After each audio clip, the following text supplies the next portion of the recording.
Knowledge. Well done, Novak. Straight sets tonight. Do you feel your level is improving each round? Yes, I think so. Best match of the tournament for me. I didn't have, too many drops in the concentration and the level of tennis. Physically struggled, I think, at the beginning of the second for those, 15, 20 minutes. But I managed to turn things around from an early break loss in the second. Rebroke his serve, and then I was break up and held the serve all the way through. So that second set was a key, obviously, to get that one under my belt, and found my serves when I needed to. Had a break. After that break, in the third, I felt fresher and just played really, really well to close out the match. I knew it was going to be a tough test. I thought I didn't expect, to be honest, I always hope, but I didn't expect myself to win in straight sets against him. Because he's in red hot form, and I'm still to find the best tennis myself. But I think I prepared myself very well and played a terrific match. Charlie, and then Novak, I think after you said you were feeling a bit hot-headed, could you just talk about some of the frustrations you felt with the crowd tonight? No, I'll just leave it. It's nothing that hasn't happened yet, so it's fine. It's all heat of the battle. Do you think any of it overstepped the mark? Yeah, if it's a few people here and there, I understand you have a few drinks more and then you get into it.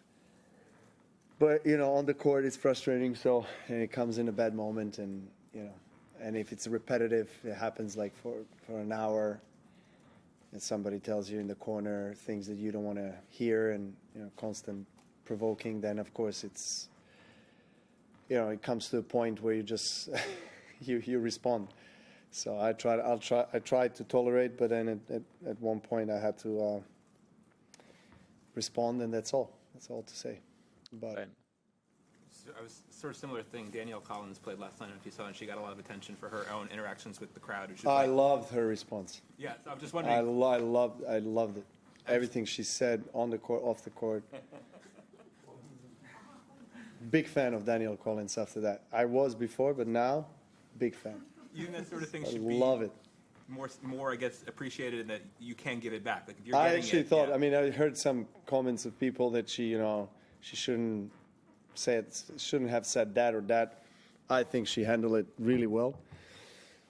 I don't think I would be that polite, but I know exactly the feeling. So I think she was funny, smart, and just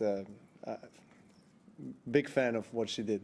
Big fan. Do you think tennis could be less sort of precious or serious about these sorts of things? I don't know.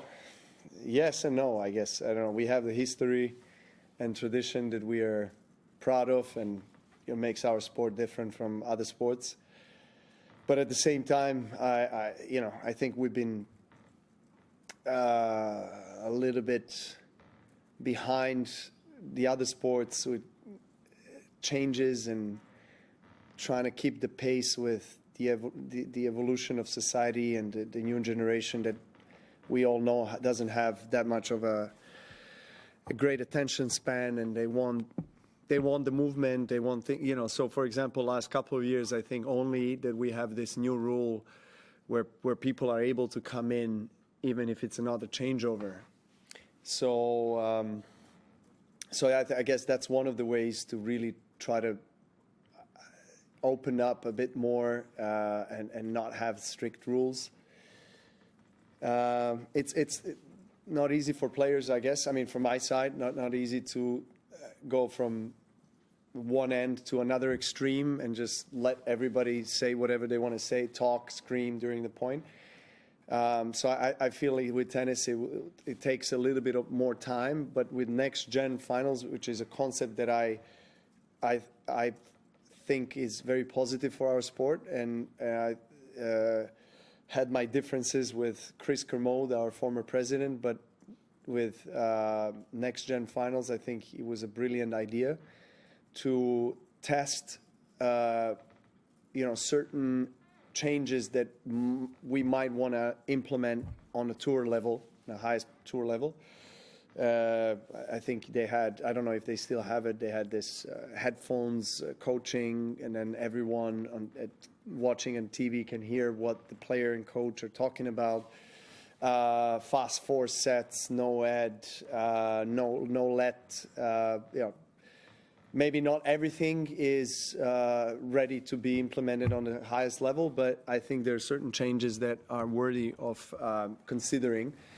So yeah, I think that we should try to look to connect more with the younger people and bring them and I would want to see a little bit more entertainment. For example, why wouldn't we consider doing something between the sets, like the Super Bowl, or I don't know, the NBA, right? They have in the when there's a timeout, they have dancers come in and this and that. I wouldn't have problem with that. Nice dancers, there front with a few minute more break, and so I can relax my nerves and think about something else, and then I feel like it would bring more fun element and entertainment to the tennis that we know has been quite traditional and maybe conservative in some things. Like when we talk about conservative, we know Wimbledon is the most conservative, but I wouldn't, like, say for example with Wimbledon, I wouldn't change much. Like, I would keep it as it is because it's just so unique. All white and strawberries and cream, and everything about it is just so elegant and classy.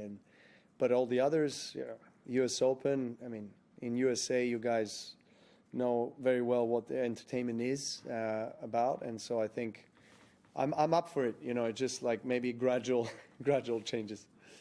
Dancers first. One more in English, Scott. No, I'd like to ask you about Alex de Minaur. He's becoming such a hometown hope here. It's strangely... Excuse me, I'm so sorry, but can you repeat that again? I'd like to ask about Alex de Minaur. He's becoming a big hope back here for, really going deep in the tournament. Right. You've actually barely played him, but you did beat him, 2 years ago. Right. What would you say about his improvement over the last 12 to 24 months? Terrific improvement. I think his serve became a big weapon. Maybe it wasn't before. He was always fast, so he kept that speed on the court, and he's, I think, coming into he's approaching much more than he used to do. We all know how good he's defending, but his offense has improved a lot. His court positioning has improved. So it's not a surprise that he ended up top 10 last season, in his best season yet. So I think we're going to see still great things from Alex. In this tournament, I've watched him play a few matches, and the level is great. He's got the crowd behind him, so he's playing really well. Andrew, very last one, quick. Novak, your next opponent you've played once, he could be quite an aggressive player. I'm just curious what separates him compared to the other more aggressive, powerful players on tour. I mean, Lehečka has won Brisbane, and he's in a really good form, and he's been winning comfortably his first 3 rounds here.